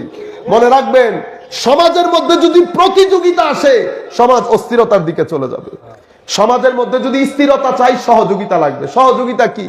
আমার কাছে আছে, আরেকজনের কাছে না, আমি তাকে সহযোগিতা করব, আমি তাকে সহযোগিতা করব, মুখের হাসি দিয়ে হলো সহযোগিতা করব। ধর্ম সহযোগিতার কথা বলে, সহযোগিতার মধ্যে স্থিরতা আসে। আমি আপনাকে একটা এক্সাম্পল দেই। একটা মানুষ 10 বছর তাহাজ্জুদের নামাজ পড়েছে, আরেকটা ছেলে ঘুরে ঘুরে দেখে এলাকার মধ্যে কিছু মানুষ আপনার কাছ থেকে চাইতে পারে, কিছু মানুষ আপনার কাছ থেকে চাইতে পারে না। সমাজের মধ্যে সম্মানী মানুষ, কিন্তু টাকা পয়সা কম। 15,000 টাকা ইনকাম, 25,000 টাকা খরচ, মিল দিতে পারছে? বিছানার মধ্যে যখন পিঠ লাগে অন্তরের মধ্যে ধক ধক করছে না যে টাকা কিভাবে ম্যানেজ করবে? তো আমরা যাদের এক্সট্রা আছে, তো সমাজের মধ্যে এক ছেলে কি করে, সে ঘুরে ঘুরে দেখে, সে টার্গেট করেছে একজনকে, ওনাকে দেব। আপনি 10-15 হাজার টাকা নিয়ে রাতের অন্ধকারে জড়াই ধরলেন, উনি তো নিবেন না আপনার কাছ থেকে। আপনি জোর করে দিলেন, ভাইয়া আপনি জানেন, আমি জানি, আল্লাহ জানে, আর পৃথিবীর কেউ জানবে না। টাকাটা নিয়ে যখন ওই ব্যক্তি ঘরের সোফায় বসে আল্লাহর দরবারে হাত তুলবে, হবে কি জানেন? 10 বছর তাহাজ্জুদ পরে যত দূর আগাইতে পারবেন না, এই একজনের মুখের দুয়াতে আপনি 50 বছরের রাস্তা অতিক্রম করতে পারবেন। আপনি বুঝতে পেরেছেন? কিন্তু সেগুলো আমাদের এখান থেকে হারিয়ে যাচ্ছে। রমজানের মাস আসবে, আমি আপনাদেরকে তরবিয়তটা বলছি, তরবিয়ত যেটা আমাদের থেকে হারিয়ে যাচ্ছে। রমজানের মাস আমরা কি করি? আমরা ছেলেদেরকে তরবিয়ত দেই, রমজান আসছে আসো বাজারের লিস্ট করি। বাজারের লিস্ট করা খারাপ কিছু না, অবশ্যই করব বাজারের লিস্ট, কিন্তু আসল রমজান যেই কারণে দেওয়া হয়েছে সেটা লিস্ট আগে হতে হবে না, কিচ্ছু করতে হবে না। আপনার ছেলেকে তারাবি পড়তে যাও, রোজা রাখো, কিছু বলতে হবে না। শুধু ছেলেকে নিয়ে এক সপ্তাহ আগে একটা লিস্ট করে ঘরের মধ্যে আটকাই দিবেন। কি? আমরা ইফতার এতটা থেকে এতটা, সাহারি এতটা থেকে এতটা, তাহাজ্জুদ এতটা বাজে, কোরআনের তিলাওয়াত এতটা বাজে, নামাজ ওই মসজিদে যাব, এত রাকাত এভাবে পড়ব। আপনি এবং এই মাসে আমরা আমাদের সামর্থ্য অনুযায়ী এত টাকা আমাদের গরিব আত্মীয় স্বজনকে দেব। কিচ্ছু করতে হবে না, আপনি শুধু এটা লটকায় রাখেন। ছেলে সকাল বিকাল উঠে দেখবে এটা তার ভিতরে এমন ভাবে গেঁথে যাবে, তার মৃত্যুর আগ পর্যন্ত সেটা তাকে নাচাবে, সে স্থির থাকতে পারবে না, সেও তার জীবনে এটা বাস্তবায়ন করবে। এর পরবর্তীতে টাকা এক্সট্রা আছে, আপনি কি করলেন? গরিব আত্মীয় স্বজনের জন্য লিস্ট করে 7-8 দিন পর্যন্ত ছেলেকে এগুলার কাজে লাগালেন। বাজার থেকে গেলেন, কিনলেন, বাক্স করলেন, নাম লিস্ট করলেন, আত্মীয় স্বজনের কাছে বন্টন করলেন, অতঃপর ছেলেকে নিয়ে আল্লাহর দরবারে দোয়া করলেন, আল্লাহ আমাকে তুমি যে তৌফিক দিয়েছো, আমার ছেলেটাকে সেই তৌফিক দান করো। আপনি কিছুই বলতে হবে না। এই ছেলে যতদিন পৃথিবীতে বেঁচে থাকবে এই তরবিয়ত নিয়ে সে বাঁচবে, এটাকে তরবিয়ত বলে। মনে রাখবেন, এই কাজটা 5 থেকে 12 বছরের মধ্যে যদি আমি করতে না পারি, 5 থেকে 12 বছরের মধ্যে যদি আমি করতে না পারি, তো কি হবে? মনে রাখবেন, 13-14 বছরের মধ্যে থেকে ছেলে রিয়াক্ট করা শুরু করবে। 17-18 বছর হতে হতে আপনার জিন্দেগিকে জাহান্নাম করে দেবে আল্লাহ রাব্বুল আলামিন। সেই কারণে আমার নবী বলেছেন যে আমরা যেন আমাদের সন্তানদেরকে দ্বীন শিক্ষা দেই, কোরআন শিক্ষা দেই, আলে বাইতে রাসূল, আশকে রাসূলের আদব শিক্ষা দেই।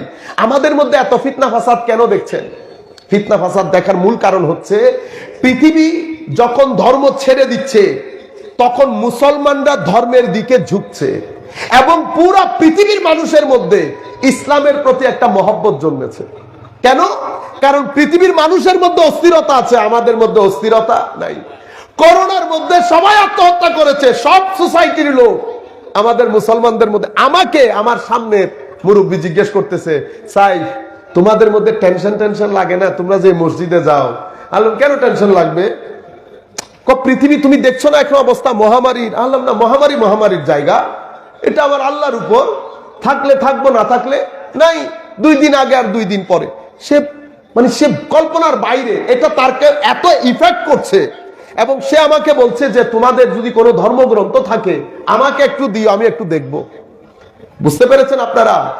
আল্লাহ রাব্বুল আলামিন এই ধর্ম আমাদেরকে দান করেছেন। পুরো পৃথিবীর মানুষের মনে মুসলমানদের এবং ইসলাম সম্পর্কে একটা ভালোবাসা আছে, এই জন্য মানুষ ধারাবাহিকভাবে ইসলাম কবুল করছে। এই জিনিসটা অনেকের সহ্য হয় না। এই কারণে আমাদের তরুণ প্রজন্মের মধ্যে ফিতনা ফাসাদ সৃষ্টি করার জন্য যারা সব সময় টাকা পয়সা দিয়ে এগুলা করায়, তারা এগুলা করছে। এই কারণে আপনি দেখছেন নতুন নতুন মত, ভবিষ্যতে আরো অনেক মত দেখবেন, ভবিষ্যতে আরো অনেক মত দেখবেন। 4টা জিনিস মাথায় রাখবেন, ডানেও দেখবেন না, বামেও দেখবেন না। রাসূল করিম সাল্লাল্লাহু আলাইহি ওয়াসাল্লামের মহব্বত, আলে বাইত রাসূলের মহব্বত, সাহাবায়ে কেরামের আদব, নিসবতে আউলিয়া এবং মাযহাবের অনুসরণ, এগুলা করবেন। আর মনে রাখবেন, ওয়াজ 2 ধরনের হয়। বক্তব্য কয় ধরনের? 2 ধরনের। এক ধরনের বক্তব্যের মধ্যে যুব সমাজের অন্তর অস্থির হয়ে উঠবে, ঘৃণার জন্ম হবে, গালাগালি হবে, ফিতনা হবে, ফতোয়া হবে, আল্লাহ রাসূলের সম্মানকে আপনার মতো মনে হবে, উলামায়ে কেরামকে তুচ্ছ তাচ্ছিল্য মনে হবে, কিছুই না। যখন এই ধরনের আপনার ভিতরে জাগ্রত হবে, আপনি মনে করবেন আপনি রং প্লেসে আছেন। আর আপনি ভালো বক্তার বক্তব্য শুনছেন, কিভাবে বুঝবেন? যখন আপনার অন্তর বিগলিত হবে, আপনার অন্তরের মধ্যে কেন যেন আপনার চোখগুলা ভিজে যেতে চাইবে, চোখ ভিজে যেতে চাইবে, ভিতর কেন যেন একটু এশক, আদব, তাজিম, কাশ যদি একটু আগ থেকে আবাদত করতে পারতাম, কালকে থেকে যদি নামাজ শুরু করে দিতে পারতাম। এই যে আপনার ভিতরের যে তাড়প, আপনার ভিতরের যে আকাঙ্ক্ষা, আপনার চোখ ভিজে উঠার যে আকাঙ্ক্ষা, এই বিষয়গুলো যখন রসুল পাকের এশক, আউলিয়ায়ে কেরামের নিসবতের প্রতি এশক, এগুলো যখন জন্মাবে তো মনে করতে পারবেন আপনি ভালো জায়গার মধ্যে আছেন। বুঝতে পেরেছেন? সমাজের মধ্যে ভবিষ্যতে আরো অনেক ফিতনা ফাসাদ দেখবেন। আমার নবী সাল্লাল্লাহু আলাইহি ওয়াসাল্লাম হাদিসে পাকের মধ্যে ইরশাদ করছেন, তোমরা যদি এই 15টা কাজ দেখো, কয়টা কাজ? 15টা কাজ যদি দেখো, তো 15টা কাজ হলে আমার উম্মত কি থেকে বাঁচতে পারবে না? বালা মুসিবত থেকে লাখ চেষ্টা করলো আমার উম্মত নিজেদেরকে রক্ষা করতে পারবে না। কোন 5টা? হুজুর করিম সাল্লাল্লাহু আলাইহি ওয়াসাল্লামকে জিজ্ঞাসা করা হয়েছে, ফাকিলা ওয়া মা হুন্না ইয়া রাসূলুল্লাহ, সেগুলা কি? হুজুর করিম সাল্লাল্লাহু আলাইহি ওয়াসাল্লাম বলেছেন, যখন মানুষের আমানতকে কি করা হবে? মানুষের আমানতকে নিজের পকেটের পয়সা মনে করা হবে, এটা নিজের মনে করা হবে। ইজা কানাল মাগনামু দুয়ালা ওয়াল আমানাতু মাগনামা, আমি যখন রাষ্ট্রীয় সম্পদকে আমার টাকা মনে করব এবং মানুষ যে আমার কাছে আমানত রেখেছে সেটাকে নিজের মনে করে খেয়ে ফেলবো। বুঝতে পেরেছেন? জনসাধারণের সম্পদকে যখন আমি নিজের মনে করব, মানুষের আমানত যেটা আমার কাছে আছে, যেমন আমি এখানে একটা আমানত নিয়ে আসি নাই। আপনি যে আমাকে এখানে দাওয়াত করেছেন, কেন করেছেন? এই মাহফিলের পেছনে আপনারা টাকা খরচ করেছেন, সময় ব্যয় করেছেন। তো আমি যখন এখানে এসেছি আমার একটা আমানতদারি আছে না? আমি যদি সেই আমানতদারির খিয়ানত করি তাইলে আমি খিয়ানত করলাম না? আমানতদারি কি? আমানতদারি হচ্ছে যে উদ্দেশ্যে আমাকে ডাকা হয়েছে সেটা আমি আমার সামর্থ্য অনুযায়ী আপনার কাছে পৌঁছিয়ে দেওয়া, এটা আমার আমানত, এটা আমার আমানত। এরপরে হুজুর করিম সাল্লাল্লাহু আলাইহি ওয়াসাল্লাম বলেছেন, ওয়াজ যাকাতু মাগরামা, মানুষ যাকাত দিতে চাইবে না। যাকাতকে মানুষ ফাইন মনে করবে, ফাইন ফাইন, ভারী হয়ে যাবে যাকাত। মানুষ ইনিয়ে বিনিয়ে, আমি তো অনেক হুজুরদেরকেও দেখেছি হিসাব করে, এটা এটা এটা এটা হয়ে গেলে এখানে তো মাইনাস হয়ে গেছে, মাইনাস হয়ে গেছে। সাধারণ মানুষের কথা বাদ দিলাম, ওয়াজ যাকাতু মাগরামা, যাকাত থেকে মানুষ বাঁচতে চেষ্টা করবে, যাকাতকে ফাইন মনে করবে। ওয়া আতাআর রাজুল যাওজাতাহু, যখন মানুষ ছেলে হায় হায় তার বউয়ের আনুগত্য করবে। কার আনুগত্য? বউয়ের আনুগত্য করবে। ওয়া আক্কা উম্মাহু, এবং মার সাথে বেয়াদবি করবে। এখানে আবার আপনারা রং মেসেজ নিয়েন না। বউয়ের যেমন হক আছে, মারও তেমন। মার কথা শুনে যেমন বউয়ের উপর জুলুম করা যাবে না, বউয়ের কথা শুনেও তেমন মার উপর জুলুম করা যাবে না। ব্যালেন্স রক্ষা করবেন। আমরা পুরুষ মানুষ, আমরা দুই পক্ষের কথা শুনবো, যেগুলা বাইর করার সেগুলা বাইর করব, যেটা রাখার সেটা রাখবো। আপনারা বুঝতে পেরেছেন? ব্যালেন্সমেন্ট। আপনি কখনো এই ক্ষেত্রে আপনারা মাথায় রাখবেন যে আল্লাহ আল্লাহ রসুল রাজি হচ্ছে কিনা। আপনি যদি দুইজনকে রাজি করতে চান পারবেন না। আপনি শুধু মাথায় রাখবেন আল্লাহ আল্লাহ রসুল কি বলে গেছেন সেটা করা, তাহলে আপনি সাকসেসফুল হবেন। এই গৌরব ধান্দা থেকে বের হতে পারবেন না। অনেক ছেলে হার্ট অ্যাটাক করে, অনেক ছেলে হার্টের রোগী হয়ে যায়। ঘরের মধ্যে স্ত্রী এবং মাও বুঝতে চায় না, স্ত্রীও বুঝতে চায় না। তাহলে আমরা কি করব? এগুলাকে আপনারা টেনশন হিসেবে নিয়েন না। মনে রাখবেন আমাদের টার্গেট আখিরাত। এগুলা দুনিয়াদারি, এই দুনিয়ার মধ্যে অনেক কিছু হবে, এটা আপনি যদি ভিতরে ঢুকিয়ে ফেলেন জিন্দেগি করতে পারবেন না। কি করবেন? কান পর্যন্ত রাখবেন এবং আল্লাহ আল্লাহ রসুল ওনার হক যতটুকুন বলেছেন ততটুকুন আদায় করব, মার হক যতটুকুন বলেছেন ততটুকুন আদায় করব। এরপরে কি বলেছে? ওয়া আক্কা উম্মাহু ওয়া বাররা সাদিকাহু ওয়া জাফা আবাহু। হায় হায় হায়, বন্ধুর সাথে সারা দিন ঘুরবে, বৃদ্ধ বাবার জন্য 2 মিনিটের সময় থাকবে না। আমার ভাইরা, বাবারা যখন রিটায়ারমেন্ট হয়ে যায়, আমি সমস্ত যারা আমার বয়সী আছেন তাদেরকে বলবো, বেটা একটা নির্দিষ্ট সময় বাবার জন্য রেখে দেবেন। কেন? মারা বিভিন্ন ভাবে নিজের একাকিত্ব ঘুচিয়ে নেয় মেয়েদের সাথে বা অন্যান্য ভাবে, বাবারা সেটা ম্যানেজ করতে পারে না। সুতরাং বাবার সাথে সময় দিবেন, 1 ঘন্টা 2 ঘন্টা সময় দিবেন। রয়ে গেল বন্ধু, যে বন্ধুর জন্য আপনি এত পাগলামি করছেন, আপনি জানেন কি হবে? আপনি মারা যাওয়ার পর 4র্থ দিন আমরা একটা খাওয়া দাওয়ার অনুষ্ঠান করি না? সেই খাওয়া দাওয়ার অনুষ্ঠানে আপনার এই বন্ধুরা হাসি মুখে খাদ্য গ্রহণ করবে, হাসি মুখে ওই মজলিস থেকে বের হবে। বুঝতে পেরেছেন? কাজে আসল জায়গা খুঁজে নেই। আমার নবী সাল্লাল্লাহু আলাইহি ওয়াসাল্লাম বলেছেন, বন্ধুদের জন্য অনেক সময় থাকবে, নিজের বাবার জন্য সময় থাকবে না। এরপরে আমার নবী সাল্লাল্লাহু আলাইহি ওয়াসাল্লাম বলেছেন, ওয়ারতাফাতিল আসওয়াতু ফিল মাসাজিদ, মসজিদের মধ্যে উচ্চ স্বরে মানুষ কথা, মানে মসজিদের মধ্যে মারামারি, ফিতনা, ফাসাদ জন্ম নেবে। মানুষ কেউ কাউকে মানবে না, একদিক থেকে এ বলে উঠবে, একদিক থেকে ও বলে উঠবে, মসজিদের মধ্যে আওয়াজ বুলন্দ হবে। এর পরবর্তীতে আমার নবী সাল্লাল্লাহু আলাইহি ওয়াসাল্লাম বলছেন, ওয়া কানা যাঈমুল কওমে আরজালাহুম, এবং সমাজের মধ্যে যারা নেতৃস্থানীয় লোক হবে, কারা হবে? যারা সমাজের সবচেয়ে খারাপ লোক, তারাই যোগ্যতার চেয়ারে বসবে। এর পরবর্তীতে আমার নবী সাল্লাল্লাহু আলাইহি ওয়াসাল্লাম বলছেন, ওয়া উকরিমার রাজুলু মাখাফাতা শাররিহি, মানুষকে সম্মান করা হবে, যদি সম্মান না করি সে আবার আমারে কোন ফান্দের মধ্যে ফেলে দেয়, কোন ফান্দের মধ্যে ফেলে দেয়। তার কাছ থেকে আমি ক্ষতির আশঙ্কা করছি, এই ক্ষতির আশঙ্কা করার কারণে আমি তাকে সম্মান করছি। হুজুর কারীম সাল্লাল্লাহু আলাইহি ওয়াসাল্লাম ইরশাদ করছেন, ওয়া শুরিবাতিল খুমুর, মানুষ বিভিন্ন নামে মদ পান করবে, গান বাজনা বিভিন্ন নাম দিয়ে এগুলার আয়োজন হবে। আমার নবী সাল্লাল্লাহু আলাইহি ওয়াসাল্লাম বলছেন, যখন অতি মাত্রায় এই কাজগুলা হবে, তখন আপনি বুঝতে পারবেন আমার উম্মতকে বালা মুসিবত আমার উম্মত বাঁচতে পারবে না। কোরআনের আপনি যদি আমাকে একেবারে শুরু থেকে শেষ পর্যন্ত আপনি যদি বলেন, হুজুর কোরআনের শিক্ষাটাকে আপনি আমাকে 2-3 লাইনের মধ্যে বলেন, আমি আপনাকে 4 লাইনের মধ্যে কোরআনের শিক্ষা বলি। আল্লাহ যেটা বলেছেন একেবারে শুরু থেকে শেষ পর্যন্ত পুরা কোরআনের শিক্ষার ফিগার আউট যদি করি, কোরআনের শিক্ষা হচ্ছে আল্লাহ ছাড়া কারো ইবাদত করব না, নাম্বার 1। নাম্বার 2 হচ্ছে আল্লাহর ইবাদতের পরে যার সম্মানের প্রতি আমি সর্বোচ্চ নজর দেব সেটা হচ্ছে মা বাবা, সেটা হচ্ছে মা বাবা। কিরকম সম্মান করতে হবে? উফ শব্দ বের না হয় মতো সে আন্দাজে সম্মান করতে হবে, নাম্বার 2। নাম্বার 3, সমাজের মধ্যে গরিব আত্মীয় স্বজন, পাড়া প্রতিবেশী, তাদেরকে কষ্ট না দেওয়া, তাদেরকে সহযোগিতা করা, নাম্বার 3। নাম্বার 4 হচ্ছে কোন অসহায় গরিব মানুষের সম্পদ অন্যায়ভাবে গ্রহণ না করা, 4 নাম্বার। 5 নাম্বার কি? 5 নাম্বার হচ্ছে অশ্লীলতা না করা, না অশ্লীলতার কাছেও না যাওয়া, ওয়ালা তাকরাবুজ জিনা। কেন? অশ্লীলতার যদি তুমি কোনো কারণে অশ্লীল হও, স্ট্রেইট অ্যাওয়ে সমাজ থেকে বিয়ে প্রথা বন্ধ হয়ে যাবে। বিয়ে প্রথা ইংল্যান্ড আমেরিকার মধ্যে বিয়ে প্রথা বন্ধ হয়ে গেছে না? আমরা যদি এভাবে চলতে থাকি, 15-20 বছরের পরে আমার ছেলে বিয়ে করতে চাইবে না, আমার মেয়েও বিয়ে করতে চাইবে না। কেন? কেউ কাউকে বিশ্বাস করবে না। আপনি যখন অতিমাত্রায় ফ্রি হয়ে যাবেন, বিশ্বাস করবে না। যদি বিয়ে হয়েও যায় 2-3 মাসের চেয়ে বেশি টিকবে না, যেটা ইংল্যান্ড আমেরিকার মধ্যে হচ্ছে। আপনারা বুঝতে পারছেন? সেই কারণে আমার নবী বলেছেন, ওয়ালা তাকরাবুজ জিনা, জিনার পাশেও যাওয়া যাবে না। আর কি? আর এরপরে হচ্ছে মানুষকে ঠকানো যাবে না, মানুষকে ঠকানো যাবে না।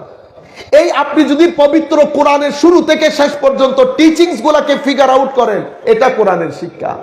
এবং আমাদেরকে বলেছে আমরা কেমন হব? তোমরা চেষ্টা করিও আসল মুমিন হওয়ার জন্য। আসল মুমিন কি? আসল মুমিন হচ্ছে চেষ্টা করিও নামাজটাকে কায়েম করার জন্য। নামাজ কায়েম কেমনে করে?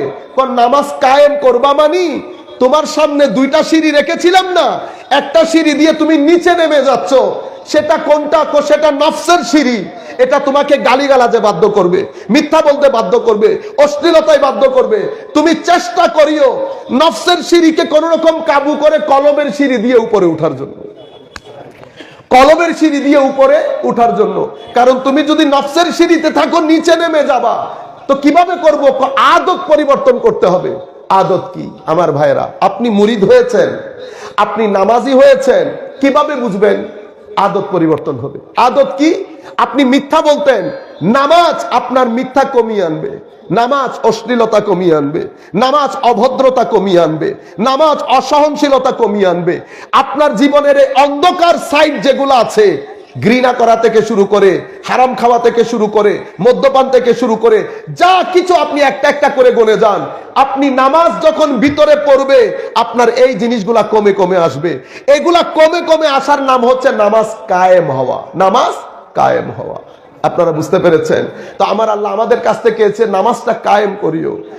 কলবের সিঁড়ির মধ্যে যখন আমি উপরে উঠবো, আমার বক্তব্যের শেষ প্রান্তে চলে এসেছি। আপনি যখন এই আদত পরিবর্তন হবে, আদত পরিবর্তন হলে আপনার নফসের সিঁড়িটা আস্তে আস্তে বন্ধ হয়ে যাবে, কলবের সিঁড়িটা উপরের দিকে তুলবে। উপরের দিকে যে কলবের সিঁড়িটা উপরের দিকে যাবে, এদিক থেকে নামাজ যাবে, এদিক থেকে তিলাওয়াত জাগে, লোক ঠকানি বন্ধ হবে, অসহযোগিতা বন্ধ হবে, এদিক থেকে জিকির যাবে, মানুষকে সহযোগিতা যাবে, সিদক যাবে, ওয়ারা যাবে, তাকওয়ার পানি যাবে। সবকিছু গিয়ে গিয়ে আপনার ভিতরে একটা নূর জ্বালাবে, আপনার ভিতরে একটা নূর জ্বালাবে। তখন সামান্য নূর এখানে আসবে, তো ওই অরিজিনাল চুম্বকের সাথে আপনার একটা কানেকশন হয়ে যাবে। অরিজিনাল চুম্বকের সাথে আপনার একটা কানেকশন হয়ে যাবে। তখন আপনি ওই অরিজিনাল চুম্বককে আপনি পৃথিবীর যেই প্রান্তেই যাবেন যান, আপনার কলবের বর্তন সবসময় ওই রপ্ত তৈরি হয়ে গেছে। আপনি যেখানেই যাবেন কেবলা ওদিকে হয়ে যাবে, যেদিকেই ঘুরেন আপনার কলবের কেবলা ওদিকে হয়ে যাবে। সেই কারণে আমাদের নবীকেও নূর বলা হয়েছে, কোরআনকেও নূর বলা হয়েছে, মুমিনের সিনাকেও নূর বলা হয়েছে। আফামান শারাহাল্লাহু সাদরাহু লিল ইসলামে ফাহু আলা নূরিম মির রাব্বে। তখন যখন কানেকশনটা হয়ে যায়, তখন আমার আল্লাহ ওই সিনার মধ্যে, আপনারা বালতিতে পানি ডালেন না, আমার আল্লাহ বালতি দিয়ে ওই সিনার মধ্যে নূর ঢেলে দেন। যখন নূর ঢেলে দেন তখন সিনা বড় হয়ে যায়। মাওলা কতটুকুন বড় হয়?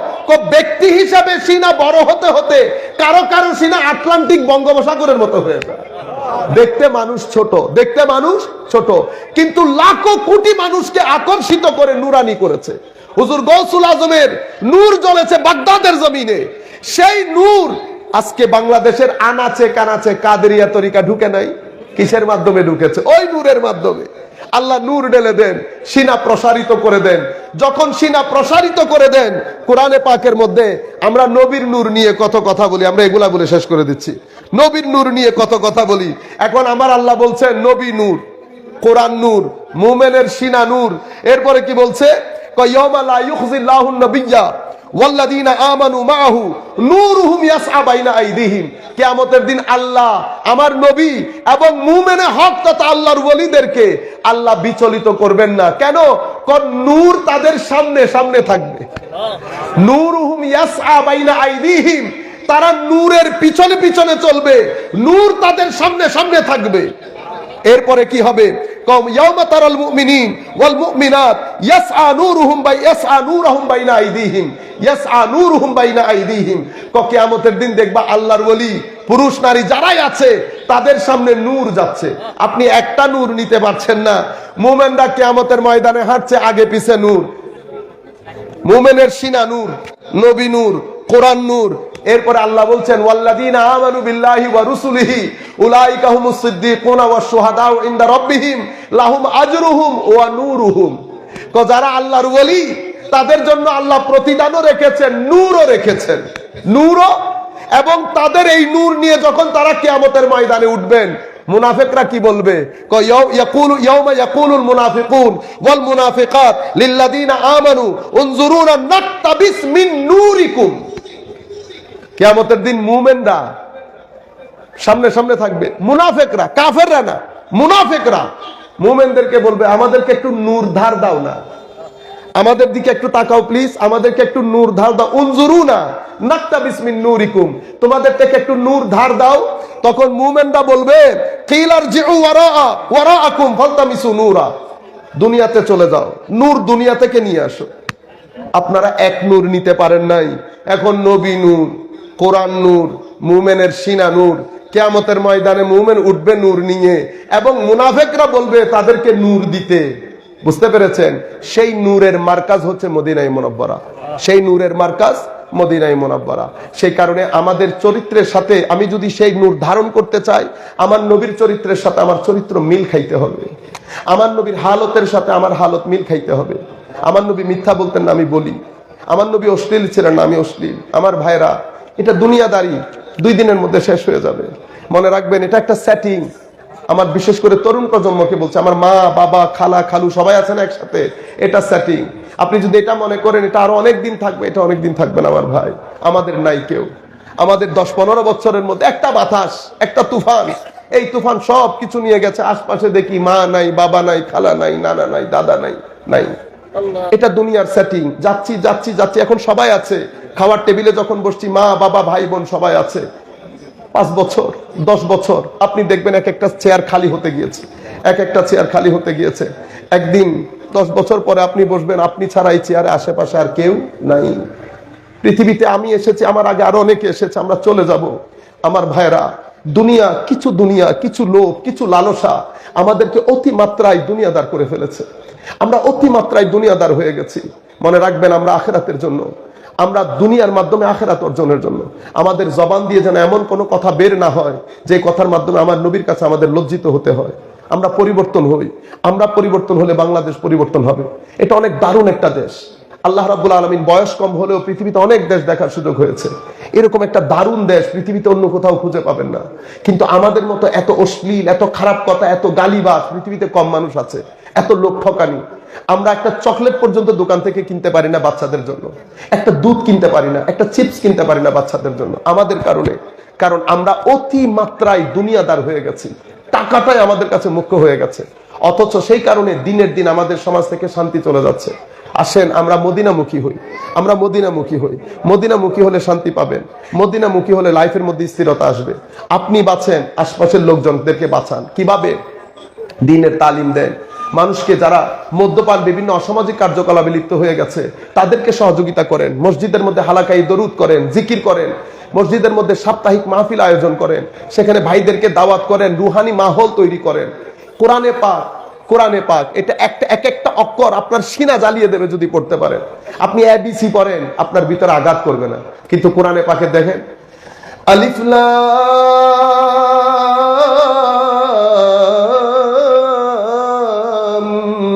মিম, আল্লাহু আকবার, ইয়াসিন,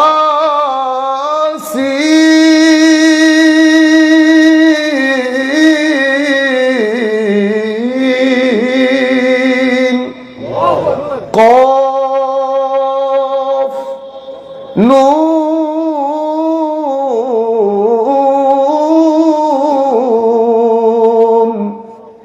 কাফ হা ইয়া আইন সাদ।